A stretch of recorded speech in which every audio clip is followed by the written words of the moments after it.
राष्ट्रपति प्रणब मुखर्जी ने आज संसद भवन के केंद्रीय कक्ष में संसद के संयुक्त सत्र को संबोधित किया। राष्ट्रपति के अभिभाषण में सरकार की प्राथमिकताएं और एजेंडे की विशेषताएं झलकी।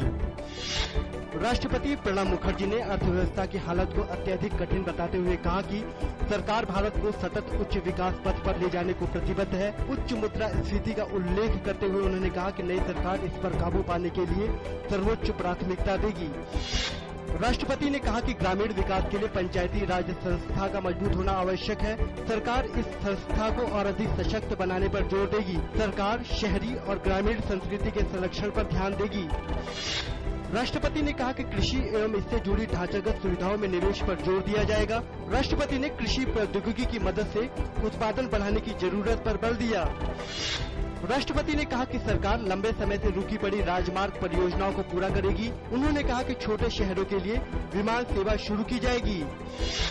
राष्ट्रपति के अभिभाषण पर प्रतिक्रिया देते हुए रेल मंत्री सदानंद गौड़ा ने कहा कि सरकार ने इसके जरिए अपना एजेंडा देश के सामने रखा है।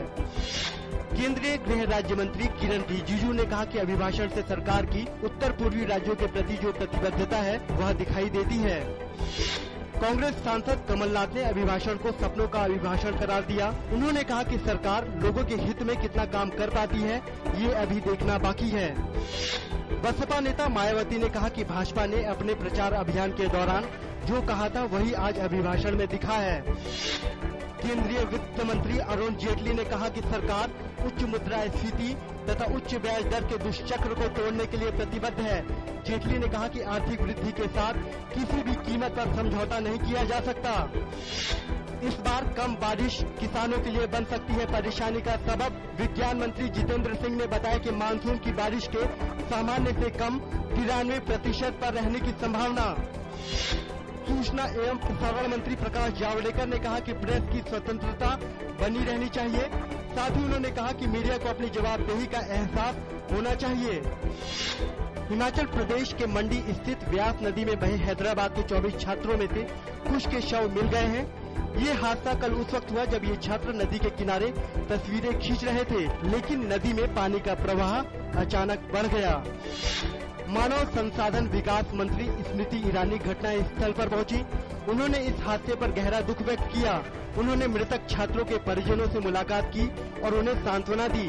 साथ ही उन्होंने राज्य सरकार को केंद्र की ओर से हर संभव सहयोग करने का भी भरोसा दिया।